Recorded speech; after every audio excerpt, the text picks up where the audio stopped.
खबरें जो आपको सीधे जोड़ती हैं हमसे, जिनका आपकी जिंदगी पर होता है सीधा असर। खबरों की वही तस्वीर, बिना बदले बिना डरे, जज्बा सच का लिए, सच दिखाते हैं। होगा सबका हिसाब एल्बम हुआ रिलीज। लॉरेंस बिश्नोई को लेकर फिल्म मेकर दीपक सारस्वत ने कही बड़ी बात। फिल्म मेकर और बॉलीवुड सिंगर दीपक सारस्वत का म्यूजिक एल्बम होगा सबका हिसाब हाल ही में रिलीज हुआ, जिसके प्रमोशन के लिए वे अपनी टीम के साथ वाराणसी पहुंचे।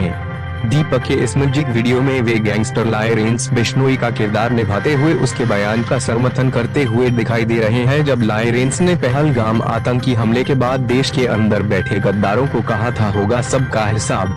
दीपक सारस्वत ने मीडिया से बातचीत करते हुए कहा कि लॉरेंस ने देश के लिए आवाज उठाई है, वह गैंगस्टर है लेकिन उसके अंदर अच्छाई भी है। वाराणसी से पी के शर्मा की रिपोर्ट। नमस्कार, मेरा नाम दीपक सारस्वत है और मैं एक फिल्म मेकर हूँ और सोशल एक्टिविस्ट भी। आज ये प्रेस वार्ता आप रखे, उसका क्या विषय है? सर, एक एल्बम अब होगा इंसाफ हमारा नाम था, पर चूंकि इस पर किसी चैनल ने रिलीज़ नहीं किया तो हमने होगा सबका हिसाब करके इस गाने को लॉन्च किया है। ये पूर्णतः भारत की सुरक्षा में लगे देश के समाज प्रेमियों को समर्पित है कि जो लोग देश से गद्दारी कर रहे हैं। ऑपरेशन सिंदूर के दौरान भी बहुत सारी कंट्रोवर्सीज हुई कि अपने ही लोगों ने गद्दारी की। उन लोगों को सबक सिखाने के लिए एक लॉरेंस बिश्नोई नाम के शख्स ने धमकी दी, जिसको काफ़ी गंभीरता से भी सुना गया। उसका करैक्टर प्ले करके हमने एक एल्बम बनाई है, होगा सबका हिसाब, जो आज रिलीज हुई है। लॉरेंस बिश्नोई का ही कैरेक्टर आपने क्यों चूज किया?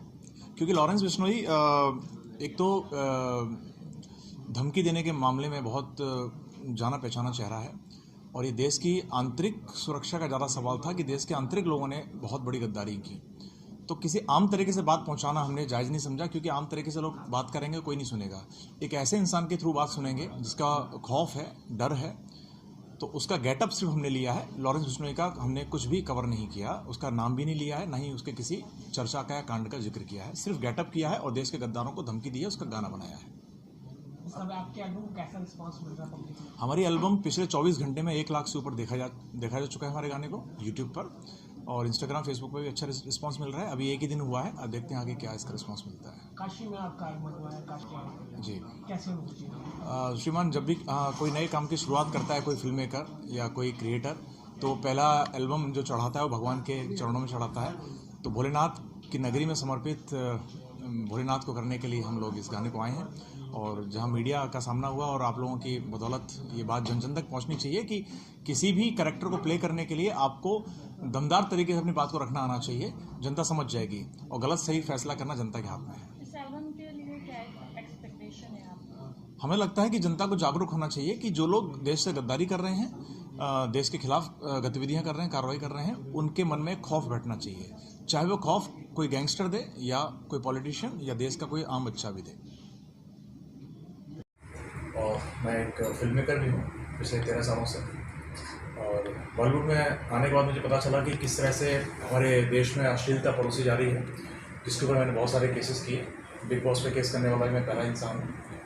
इसके बाद दिल्ली NCR में आने के बाद मैंने और भी सामाजिक मुद्दे उठाए, जिसके दौरान मैं सोशल एक्टिविस्ट बना, और अच्छा खासा फैन फॉलोइंग है, व्यूअरशिप है 1 मिलियन की मेरी सोशल मीडिया पर। इसके बाद मेरा व्यक्तिगत मानना यह है कि समाज को सुधारने के लिए उन तमाम चेहरों को उजागर करना जरूरी है जिनसे आपकी समाज की छवि धूमिल हो रही है। तो अभी हमारी रिसेंटली एक फिल्म की शूटिंग चल रही है जो मेरठ फाइल्स के नाम से है, जो मेरठ में हत्याकांड हुआ था। उसमें कुछ दिनों पहले ऑपरेशन सिंदूर जब हुआ देश का, तो पाकिस्तानी बड़े क्रूरतापूर्ण हिंदुओं को और बाकी लोगों को गालियाँ दे रहे थे। तो लॉरेंस बिश्नोई, जो कि एक पर्टिकुलरली सेगमेंट के लिए जाना जाता है, जो पशु पक्षी से लेकर मानवीय इंसान के व्यवहार से लेकर धर्म के लिए लड़ते हुए नजर आते हैं, उन्होंने धमकी दी कि जो भी गद्दार हैं इस देश के, चाहे वो देश के अंदर हो या बाहर हो, उनको देख लिया जाएगा, उनको बख्शा नहीं जाएगा। हमें लगा कि इस आवाज़ को उठाना चाहिए, क्योंकि देखिए कोई भी आम इंसान की तरह हम आवाज़ उठाना चाहेंगे तो कोई नहीं सुनेगा। जब आप किसी नामचीन इंसान की आवाज़ उठाते हैं, और गद्दारी और दुश्मनी के मामले में जो नामचीन इंसान आज की डेट में है वो एक लॉरेंस बिश्नोई का अच्छा नाम है, इसके लिए मैंने उसका चेहरा से यूज़ किया है। गाने में किसी प्रकार का रोना खींचने का कोई कैरेक्टर नहीं है, सिर्फ उसके पोशाक का इस्तेमाल करके मैंने खुद ने उसमें एक्ट किया है। मैंने खुद ने